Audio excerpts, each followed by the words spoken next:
So on paper, the Chicago Sky are out of their minds to let Chennedy Carter walk. But that's exactly what's happening, because they could have extended a qualifying offer for her, given, her free agent status. Instead, they declined to, which makes her an unrestricted free agent, which is them telling you they don't want her back. Breaking news, basketball fans. The Chicago Sky is imploding right before our very eyes, cutting their leading scorer, Chennedy Carter. But hold up. This isn't your typical roster move. Carter's not going quietly into free agency. She's stirring up drama on her way out. Considering their lack of scoring and shot creation and what she did last year and her talent, for them to just not want her back and to let her walk is a big statement. It's a big statement. You know what they say? Where there's smoke, there's fire. And in Chicago, it's looking like a 5-alarm blaze. Carter's been dropping some cryptic tweets destroying Angel Reese that has everyone talking. If your star player is publicly taking shots at teammates, something's seriously wrong in the Windy City. Stick around to find out why Carter's going nuts and why it spells trouble for the Sky. Are you ready?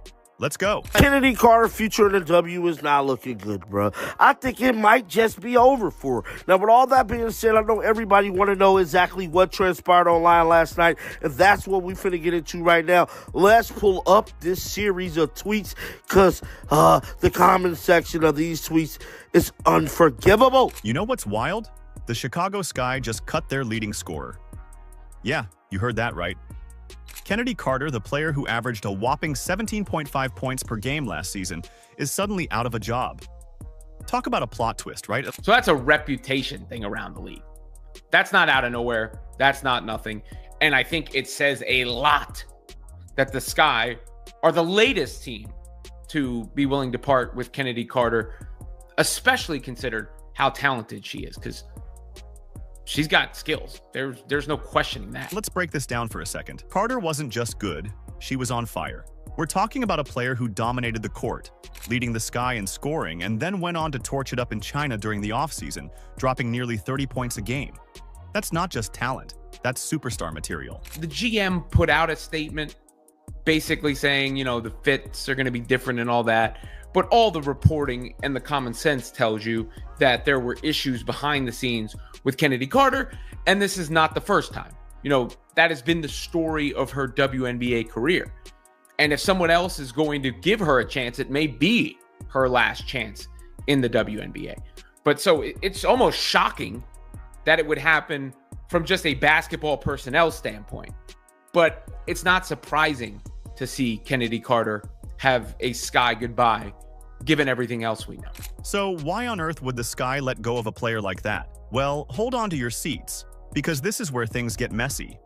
The Sky's GM, Jeff Palioka, dropped some hints that there's more to this story than just stats. He talked about Carter's fit on the team changing. Now, we all know what that means in sports speak, right? It's code for Houston, we have a problem. Chennedy had an incredible season for us last year, says the GM. She's extremely talented and is a player that can impact the game at the highest level in our league. We absolutely appreciate all she did for our team last year. However, we've made changes to our staff and we'll make changes to our roster. Those changes impact Kennedy's fit on the team, so we wanted to give her the best opportunity as a free agent. And here's what's wild. The Sky aren't just letting Carter walk. They're practically pushing her out the door. Palioka said they wanted to give her the best opportunity as a free agent. Translation, we'd rather not have you here, thanks. Remember when the Sky were on top of the world just a few years ago? Winning championships and making headlines for all the right reasons? Well, those days seem like ancient history now. They've gone from champs to chumps, finishing last season with a dismal 13-win, 27-loss record. That's 5 games worse than the year before, folks. Talk about a nosedive. Is Angel Reese, did she just run a coach out of town, and is she running a player out of town? Their best shooter out of town? Because Chennedy Carter looks like she's ready to book it out of Chicago. So what's really going on behind the scenes? Word on the street is that the locker room was drama. Players were reportedly unhappy with Carter's behavior, and it seems like former coach Teresa Weatherspoon wasn't exactly rushing to address the issue. It's like watching a slow-motion train wreck, isn't it? The Chicago Sky franchise has been an absolute dumpster fire since winning the WNBA championship in 2021. Let's go through some of the names that have left. James Wade, who was the coach and GM, left in the middle of the season last year to go to the NBA. Candace Parker, Emma Messman, Courtney Vandersloot, Allie Quigley, Clea Copper was traded, Azura Stevens. And then this year, after drafting Cardozo and Reese, they were competing for a playoff spot and traded Marina Mabrey, their veteran, before the Olympic break. But wait, there's more. This whole Carter saga, it's just the tip of the iceberg. We haven't even gotten to the Twitter drama yet. Carter's been throwing some serious shade, and guess who's in her crosshairs? None other than Angel Reese. Oh, you better believe we're going to dive into that juicy mess in a bit. All right, let's talk where the problem began. Teresa Weatherspoon. Remember her? WNBA legend turned coach who was supposed to take Chicago to the promised land? Yeah, that didn't quite pan out. After a 13-27 season, the Chicago Sky have decided to fire Teresa Weatherspoon. In the words of Vince McMahon, "You're fired!" You know how sometimes you meet your heroes and it's a total letdown? That's pretty much what happened with Weatherspoon in the Sky. Instead of creating a championship culture, she turned the locker room into something straight out of Mean Girls. And guess who was her teacher's pet? None other than Angel Reese. According to league sources, Weatherspoon had lost the locker room because of a culture that catered to the needs of a few players. Dear Lord. When a coach starts playing favorites, things get messy real quick. Weatherspoon gave Reese all the minutes, all the plays, all the love. It was like watching a proud mom at a middle school talent show, except this was supposed to be professional basketball. Meanwhile, the rest of the team might as well have been invisible. You've got players sitting on the bench, watching Reese pad her stats even when they're down by 20. No wonder the team chemistry went down the drain faster than a Reese missed layup. I can't help but wonder, is that what happened here? Is Angel Reese and the way she wants to play, and I don't know if you've ever noticed her social media post, but she's very me, always. I, me. Well, you may have a player that has decided that she's had enough of that. And you know what's even worse? Weatherspoon's coaching style wasn't just annoying, it was downright toxic. Anonymous sources spilled the tea, saying players were fed up with the locker room vibe. It was all about individual glory over team success. Who needs wins when you can have Instagram highlights, right? And let's not forget about poor Camila Cardoso, the rookie who should have been the Sky's next big thing. Weatherspoon couldn't figure out how to use her if her job depended on it. Oh, wait. It did. The development of Camila Cardoso is an underrated aspect of everything because she didn't really shine last year because Angel got so much love, and that's not a diss. It's just, Cardoso was drafted higher and wasn't there at the beginning of the season, and they're not a perfect mix. So how they balance that, how the new coach balances that, is going to be interesting to see. You'd think a Hall of Famer would know better, but Weatherspoon's playbook seemed to consist of get the ball to Angel and wing it. Late game situations? More like late game disasters. It's no wonder the players lost respect faster than the Sky lost games. This is the very definition of stat padding. You are down by 22 points and you've got the Fever's bench player,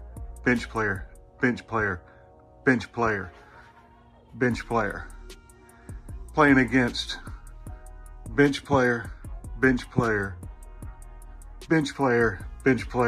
starter, just so that she can get her double-double.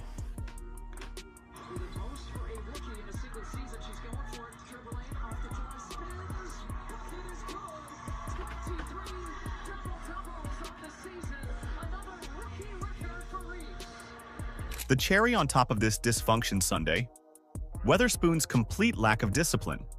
By the time she got fired, the damage was done. The Sky had gone from potential contenders to a cautionary tale. So what is Carter now saying about Reese? Is Chennedy Carter Instagram account right here, guys. And I'm here to tell you, bruh, she been going on a little rant all night long. Now, this is the tweet right here that kind of sparked everything. She stated, I think the ability to consistently make layups just put anyone in a different tier.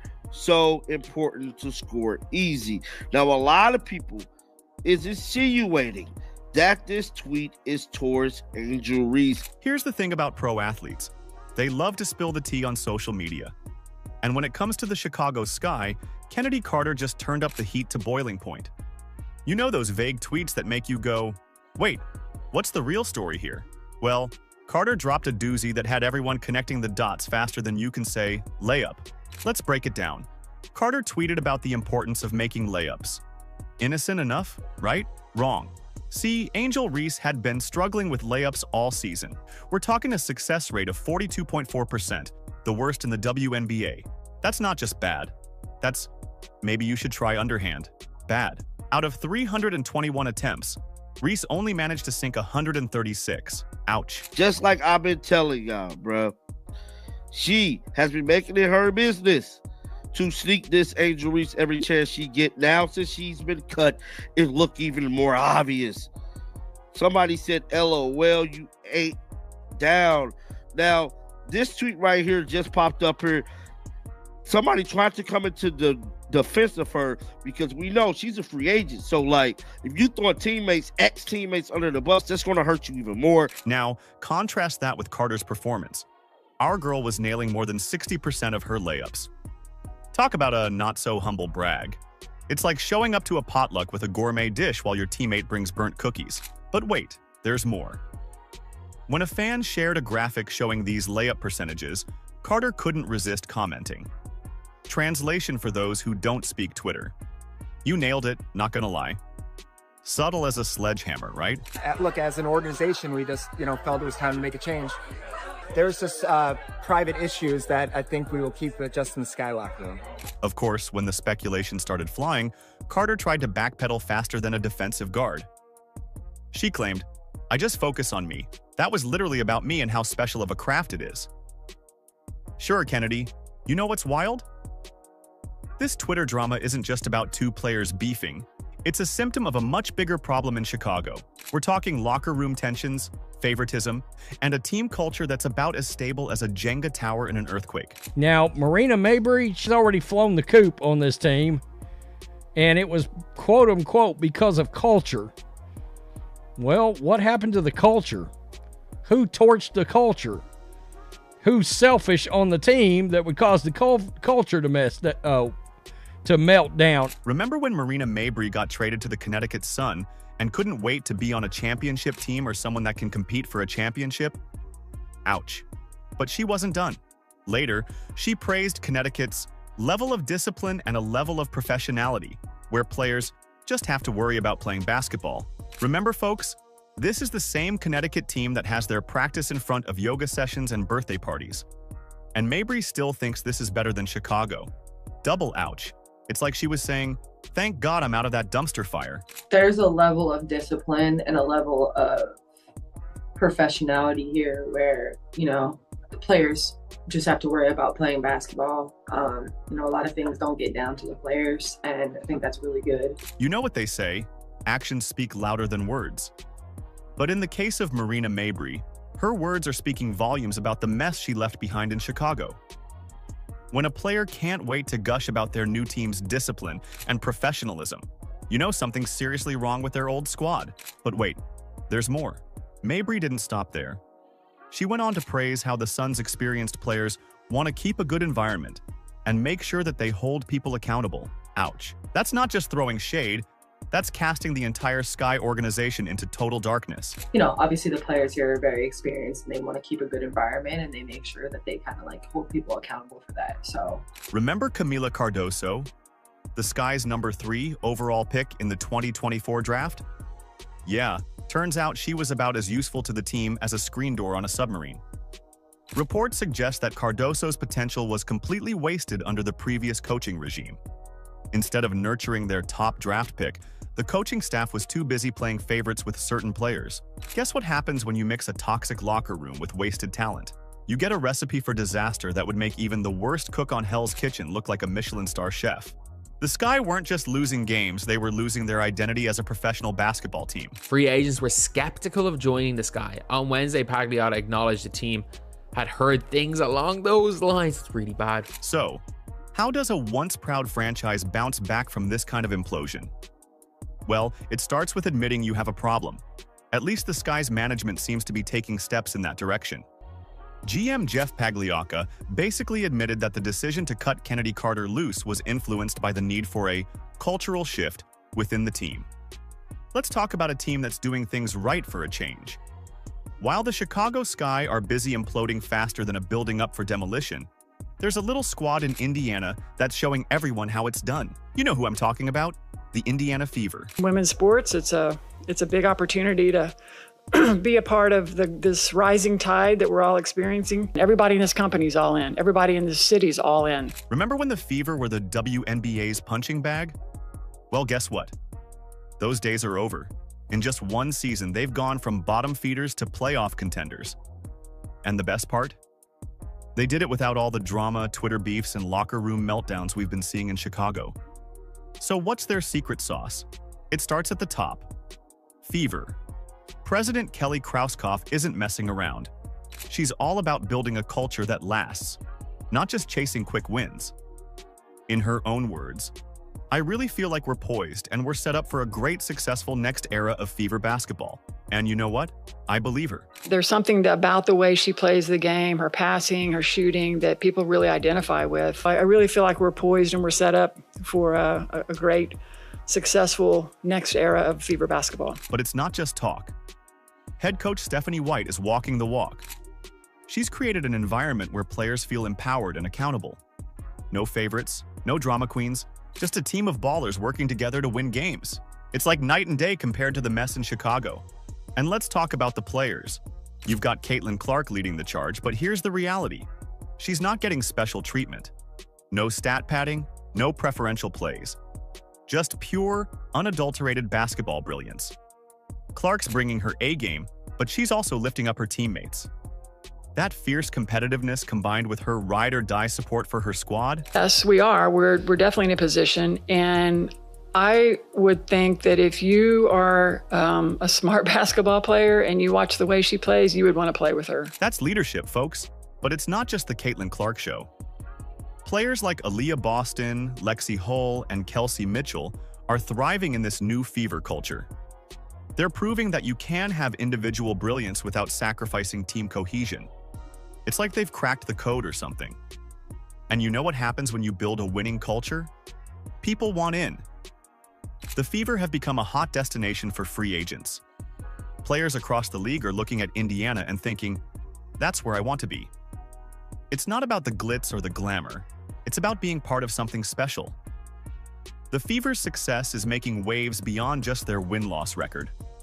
League officials are taking notice, praising the team's management for their smart moves and positive vibes. They're setting a new standard for how a WNBA team should be run. The future is so bright, and our ultimate goal is to hang another banner in the field house. And our ultimate goal is to come back in here after we win that championship and celebrate again like we did in 2012. Let's be real, folks. The Chicago Sky's implosion isn't just a team crisis, it's a wake-up call for the entire WNBA. You know what?